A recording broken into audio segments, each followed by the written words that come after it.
예수님의 말씀 중에는 은혜로운 말씀들이 참 많죠. 여러분은 가장 은혜스러운 말씀이 어떤 말씀입니까? 이 말씀은 어떻습니까? 마태복음 11장 28절, 수고하고 무거운 짐진 자들아 다 내게로 오라, 내가 너희를 쉬게 하리라. 누구라도 다 좋아하는 말씀이고 사랑하는 말씀인 이유는 우리가 다 무거운 인생의 짐을 지고 살아가고 있기 때문에 예수님의 이 말씀은 많은 사람들에게 감동을 주고 그래서 사랑을 받는 말씀입니다. 그러면 원수를 사랑하라, 7번이 아니라 이런 것이 7번이라도 사랑하라, 이런 말씀을 들으면 어떻습니까? 예수님의 가장 유명한 가르침의 말씀이 아니겠어요? 믿지 않는 사람들조차도 위대한 가르침으로 여길 정도로 정말 귀한 말씀입니다. 그런데 원수를 사랑하라, 이런 말씀을 들으면 어떻습니까? 혹시 숨이 턱 막히진 않습니까? 아이고, 다른 건 다 할 수 있어도 나에게 해악을 끼치는 저 원수, 나는 도무지 안 되겠는데요. 그렇게 생각을 하지 않는지요? 그래서 어떤 사람들은 이렇게 말하더라고요. 원수를 사랑하라는 말씀보다도 어떤 예수님을 통해서 평안을 구하는 그런 말씀들을 좋아하면 이기적인 신앙이라고. 보기에는 그런 것 같기도 합니다만은, 그러나 여러분 신앙생활의 본질을 안다면 그렇지 않아요. 여러분 신앙생활이 뭐예요? 하나님이 원하시고 하나님이 기뻐하시는 것을 이루어 드리는 것이 아니겠어요? 그러면 하나님께서 우리에게 가장 바라시고 기뻐하시고 원하시는 게 뭐예요? 우리의 구원입니다. 아멘. 하나님은 얼마나 우리의 구원을 원하시냐면요, 하나밖에 없는 자기의 독생자를 세상에 보내시고 십자가에 내어놓을 만큼이나 우리를 사랑하시는 분이에요. 우리의 구원을 그만큼 원하신다는 거예요. 우리가 망하는 것을 절대로 하나님은 원하시지 않는다는 거잖아요. 그런데 여러분, 그러니까 우리가 먼저 구원을 받아야 하나님의 기쁘시고 바라시는 뜻을 이루어 드린 거고요. 그리고 나서 구원을 받고 나서 그 다음에 원수를 사랑해도 사랑해야 되는 것 아니겠어요? 그러니까 구원받지 않는 사람더러 너 원수 사랑해, 예수님이 그렇게 안 가르쳤어요. 그러니까 구원을 받은 우리에게, 제자들에게, 우리에게 가르쳐 주신 말씀이 원수를 사랑하라 하는 말씀입니다. 그런데 여러분, 구원의 속성, 소위 구원의 본질이라는 게 뭐예요? 구원을 받으면 우리의 심령 속에 가장 먼저 임하는 게 뭐예요? 말할 수 없는 감격과 함께 평안함이 오는 거거든요. 죄에 짓눌리고 죄책감에 시달리고 여러 가지 고통 속에서 우리가 힘들어하는데, 그런데 거기에서 우리를 구원해 주셨다. 그러면 우리의 심령 속에 가장 먼저 임하는 심리 상태가 평화예요. 평화. 말할 수 없는 평안함이 있는 거잖아요. 그렇죠? 그래요. 그런 의미에서 주님께 평안함을 얻고 또 평안함을 주시라고 구하는 것은 하나님의 구원을 이루어 드리기를 원하는 거룩한 마음이니까 절대로 이기적인 마음이 아닌 거예요. 축복합니다. 주님의 평화가 넘치시기를 바랍니다. 주님이 주시는 구원의 평안이 충만하시기를 기원합니다. 근데 여러분 가만히 생각해 보면요, 무거운 짐을 벗어버리는 소위 평안을 얻는다는 거라고, 그리고 원수를 사랑한다는 것은 나누어서 생각할 수 없어요. 무슨 말이냐면, 무거운 짐을 벗는다는 것은 평안이고 원수를 사랑한다는 건 정말 지기가 어려운 짐이고, 이렇게 나누어서 생각하면 안 된다는 거예요. 예수님의 은혜로 구원을 받고 하나님의 평안함을 얻은 우리는요, 원수를 사랑하는 것이 더 이상 짐이 될 수 없고 원수를 사랑하는 것이 짐이 되면 안 돼요. 그건 이치가 안 맞아요.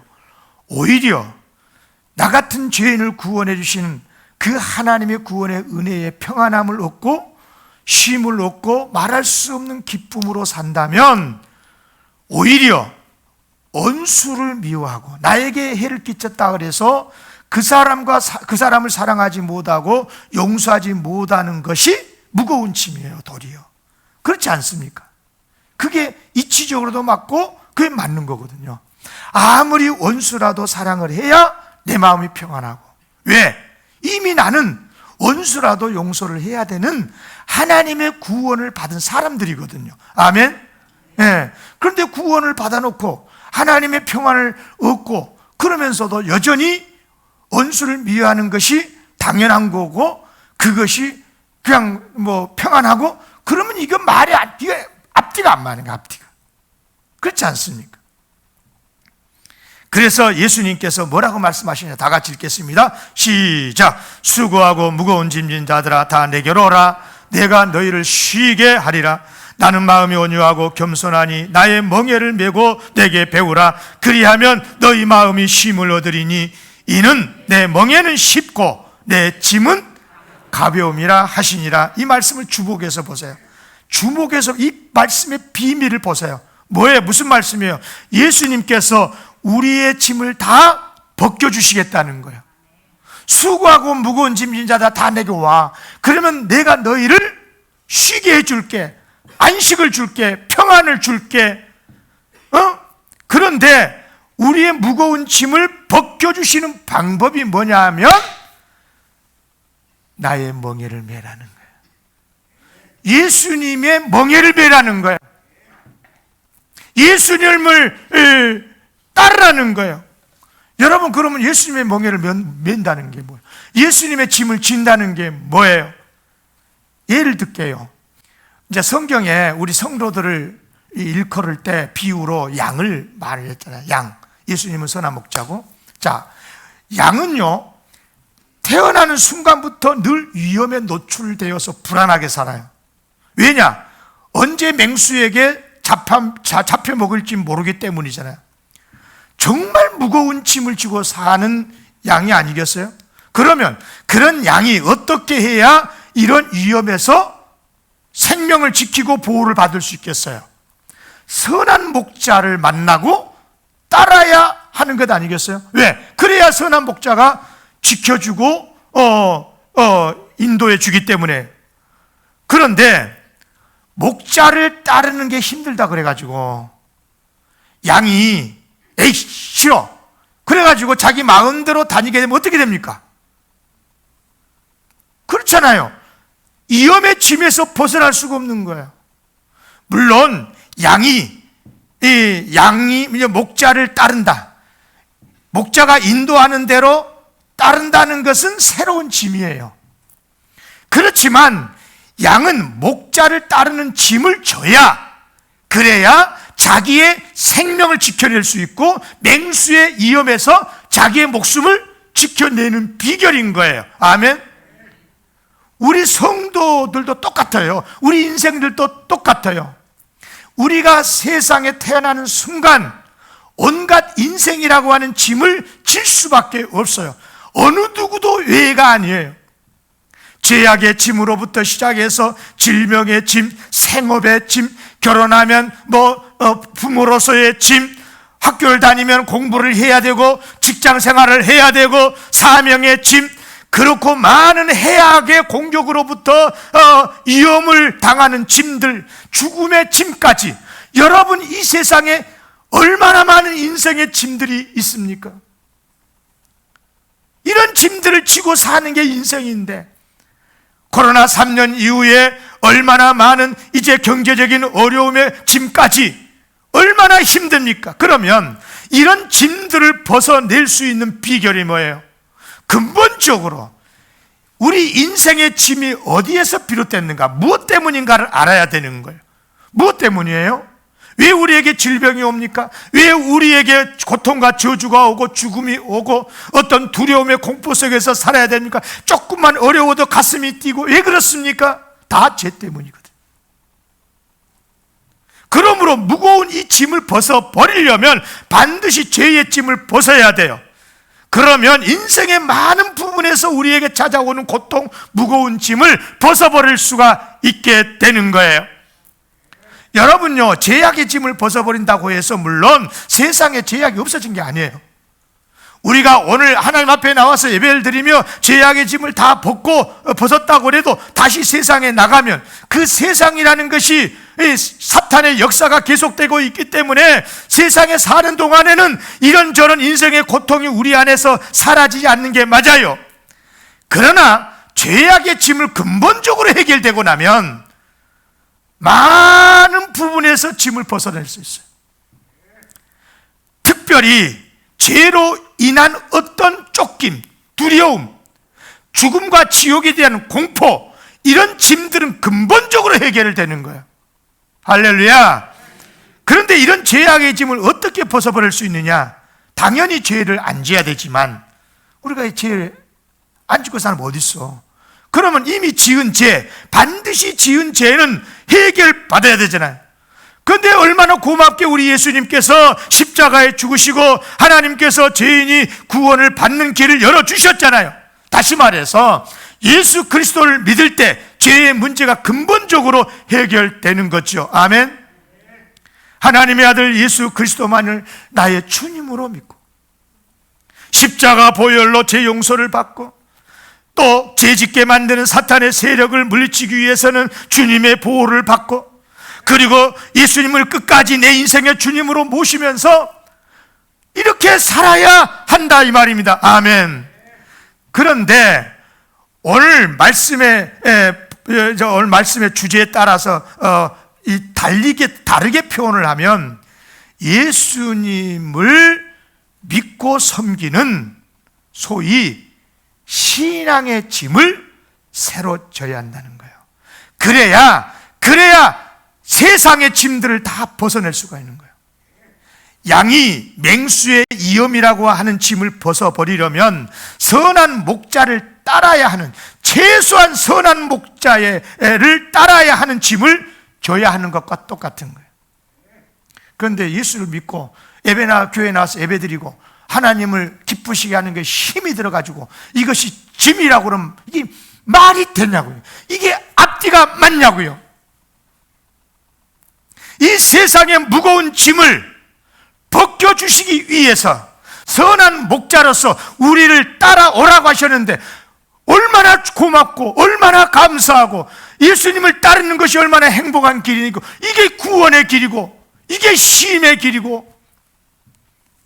사랑하는 성도 여러분, 예수를 믿고 따르면 죄악의 짐만 벗겨진 게 아니에요. 주님의 보호를 철저히 받아요.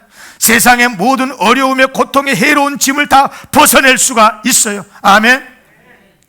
물론 완전한 구원이라는 게 종말에 오기 때문에 예수를 믿어도 단번에 세상의 모든 고통이 사라진 건 아니지만 그러나 우리가 계속 그 무거운 세상의 짐에 짓눌려서 살도록 하나님이 절대 방치하지 않으셔요.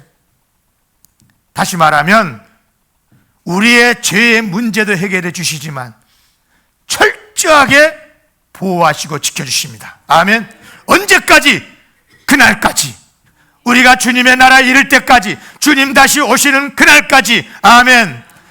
주님을 따르시기를 바랍니다. 예수님을 믿고 따르는 게 이게 절대로 불행한 짐이 아닌 거예요. 안 줘도 되는 그런 어려움의 짐이 아닌 거예요. 오히려 행복하고 감사하고 기뻐해야 되는 짐인 줄로 믿습니다. 그래요. 무엇보다도 이런저런 인생의 짐들이요, 예수님이 지어주신 짐을 지면, 예수님 믿고 따르는 짐을 지면 모든 게 유익한 걸로 바뀌어져요. 예. 더 이상 고통의 짐이 되지 않게 해주셔요. 전에는요, 조금 가난하고 좀 병이 들고 어려움에 짐을 지게 되면 막 내가 왜 이런 어려움을 당해야 되냐고 근심, 걱정의 근거가 됐어, 이유가 됐어. 근데 안 그래 지금요.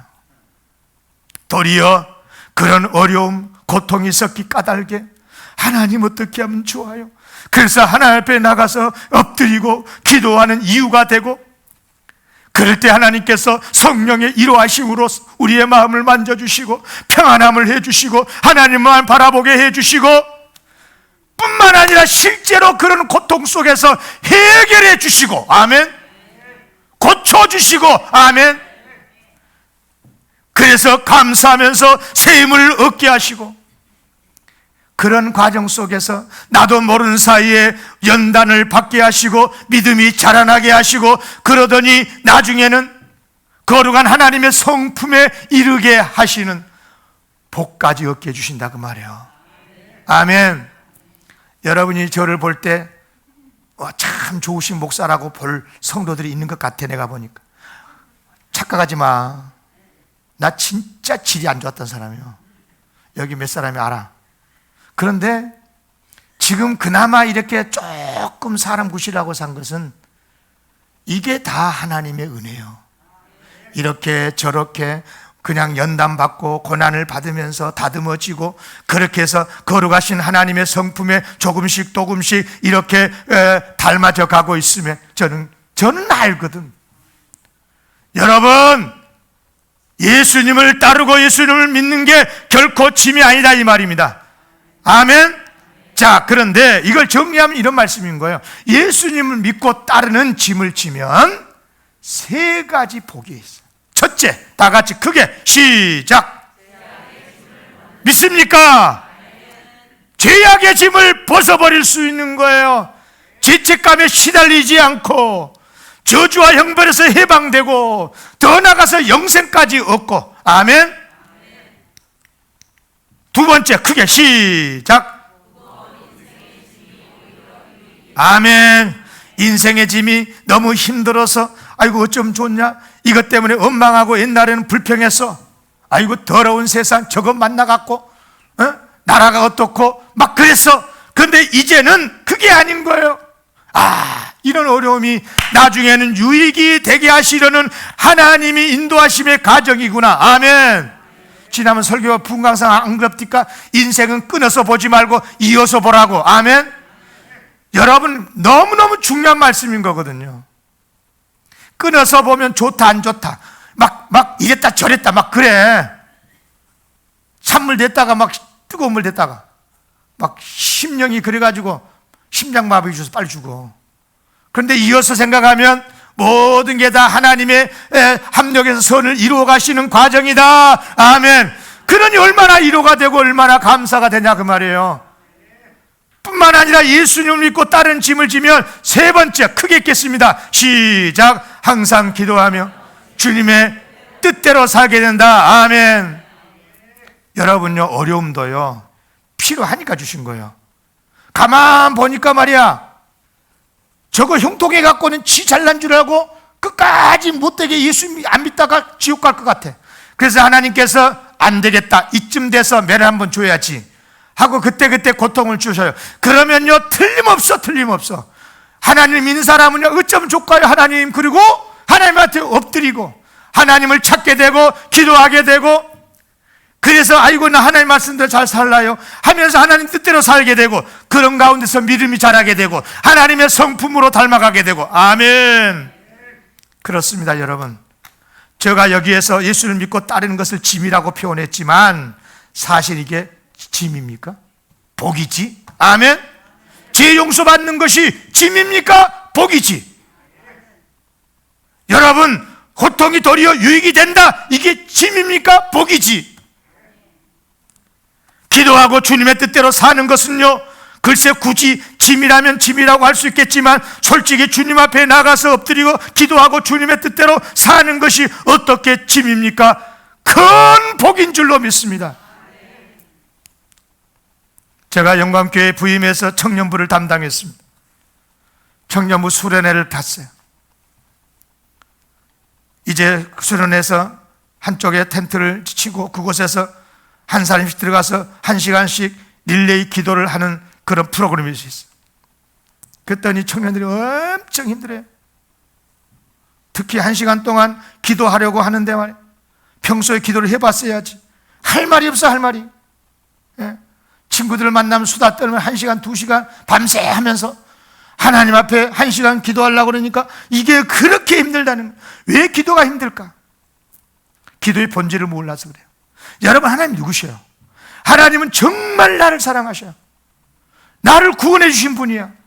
그런데 능력까지 충만해. 전능이야. 전능. 아멘.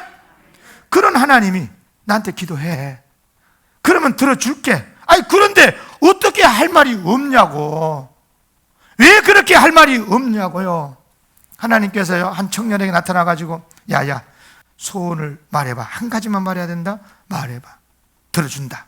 그랬더니 청년이 가만히 생각하니까 돈도 필요하고 예쁜 여자랑 결혼도 하고 싶고, 그런데 하나만 말씀하라 그러니까 단숨에 청년이 이렇게 말했대요.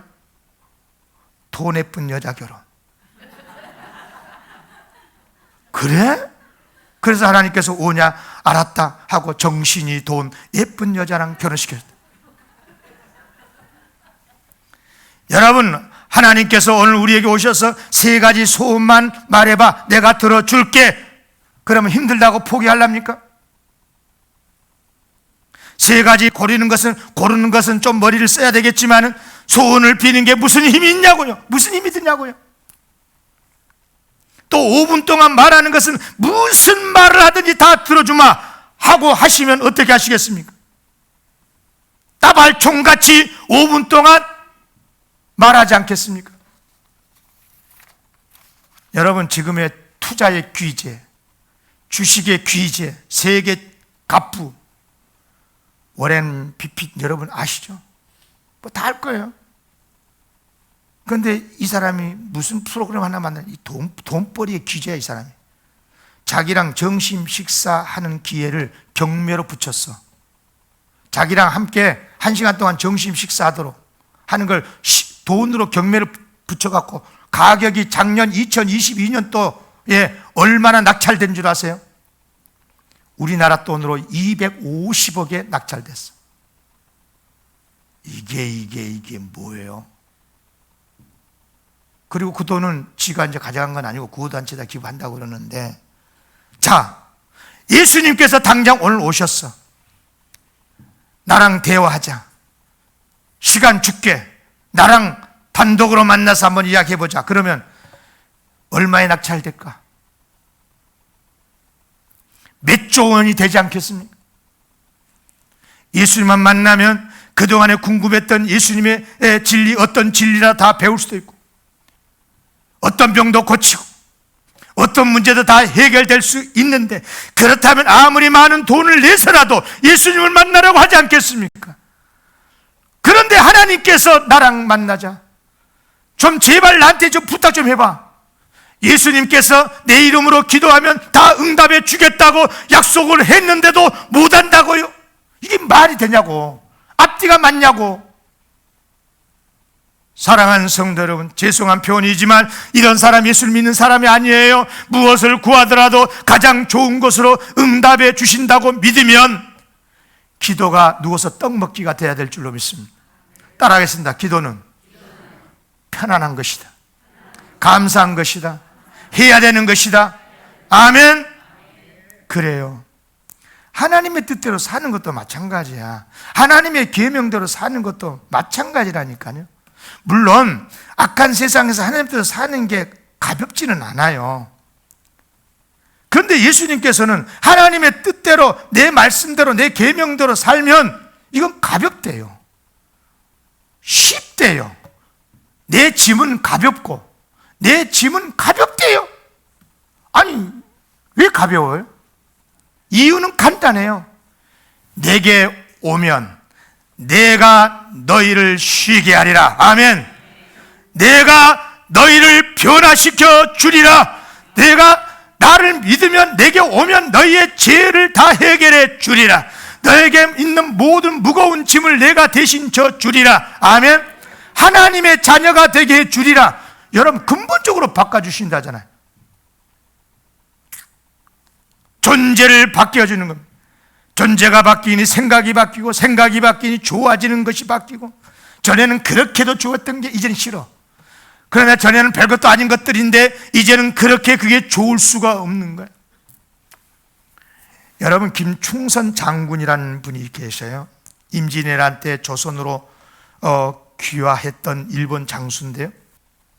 이 사람이 일본에서 이제 장수가 돼갖고 우리나라를 침공해 들어왔는데, 침공해 온 지 7일 만에 귀화를 해요. 물론 자기 나라에서 정치적인 여러 가지 이유 때문에, 그런 속상함 때문에도 귀화했겠지만, 귀화했던 진짜 이유는 뭐냐면, 가만 보니까 조선인들이 말이야, 전쟁통에 피난을 가면서도 의복을 가지런히 갖춰 입고, 늙으신 어머니는 등에 업고, 아이들은 걸려서 이렇게 가는 걸 보니까, 이야, 맞다. 조선은 동방의 예우지국이다. 의가 있고 예의가 있는 나라다. 그래서 7일 만에 500명의 부하를 데리고 같이 귀화를 해버린 거예요. 그리고 임진왜란 때 현역한 공을 세워서 선조로부터 제2품의 관직, 그리고 김충선이라는 이름까지 하사를 받은 거예요. 여러분 한번 검색해갖고 나면 집에 가서 한번 읽어봐. 김충선 장군 어떤 분인가. 여러분, 그럼 물어볼게요. 김충선 장군이 왜군 장군이잖아요, 일본. 그때 조선을 침략을 해 올 때는 조선을 치는 게 당연한 거였겠죠. 아무 문제 안 됐겠죠. 어려운 일이 아니었겠죠.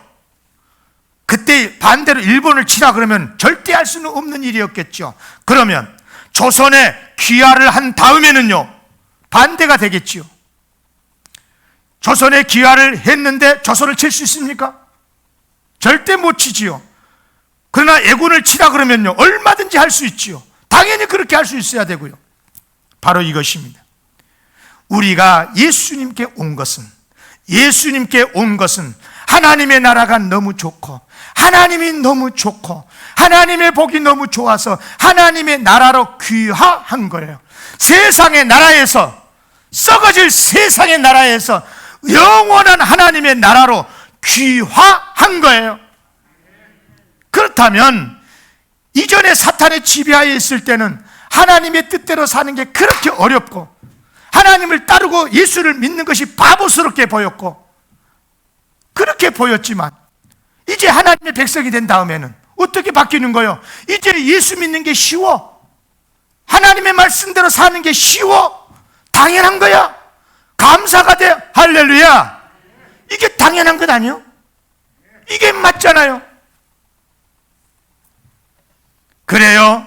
아직 재성이 남아있어서 때론 넘어지기도 하지만은, 그러나 하나님의 뜻대로 사는 것이 편하고 행복하고 즐겁고 감사가 돼야 되는 줄로 믿습니다.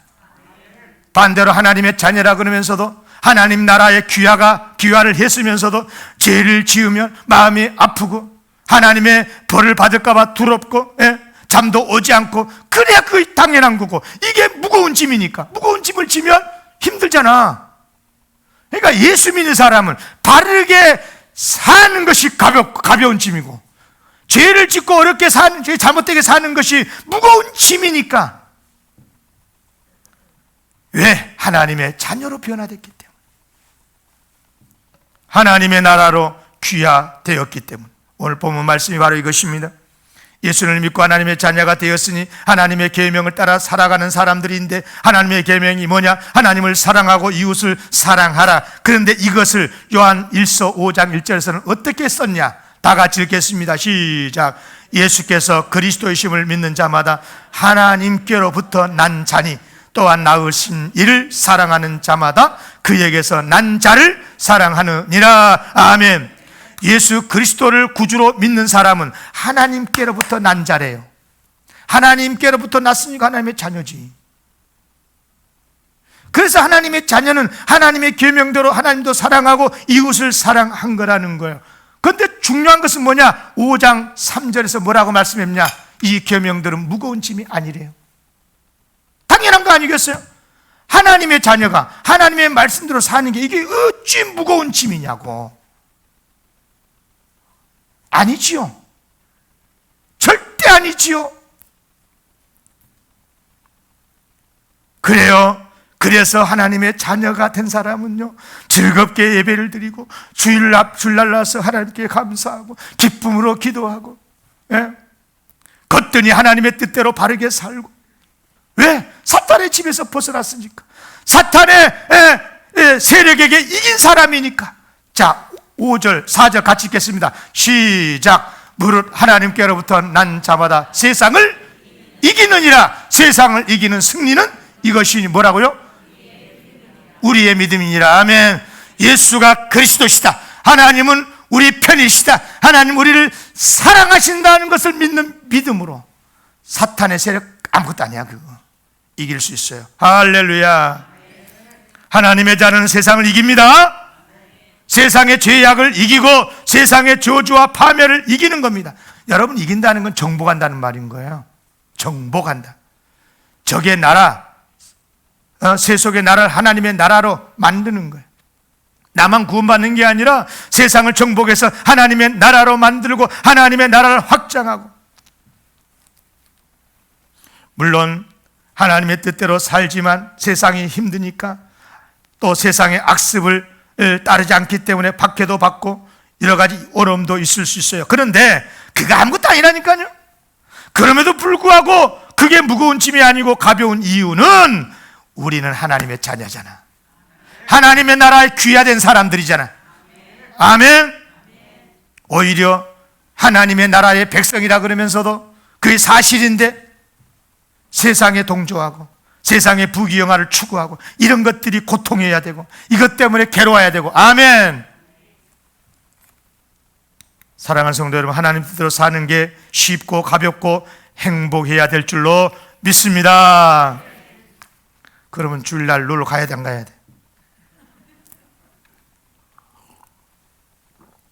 주일에 예배드리러 앉지 않고 놀러 가면 즐겁지 않아야 돼요. 놀러 가는 내내 마음이 불편해야 돼. 그게 당연한 거예요. 왜? 그게 무거운 짐이니까. 근데 주일날 교회에 나와 하나님 앞에 나와서 예배드림이 가벼우니까 행복하고 기쁘고 감사하고. 아멘. 그런데 교회 나와가지고 예배드리면서 얼굴 찡그르고 좀 봉사한다고 식당 봉사하면 아이고 또 왔다 막 힘들고, 그게 무거운 짐이 되면 되냐고. 그게 가볍고 행복하고 할렐루야 해야 되고. 아멘. 아멘. 자, 결론입니다. 다 같이 시작. 나는 하나님의 백성이다. 그러므로 예배와 사역은 더 이상 무거운 짐이 아니다. 감사와 기쁨일 뿐이다. 말씀대로 사는 것은 무거운 짐이 아니다. 최고의 영광이요 행복이다. 아멘. 제가 여러분에게 하나님의 계명이 무겁다고요? 그러면 아니요, 절대 아닙니다. 자, 그 송강림 집사님 그 봤지? 그 부흥회 할 때 한 것처럼 우리 최은혜 권사님 하면서 한 거 봤죠? 자, 그렇듯이 여러분 좀 몸동작을 해가면서 깜짝 놀란 표정을 하면서 여러분이 그렇게 하셔야 됩니다. 하나님의 계명이 무겁다고요? 좀 해봐. 다시.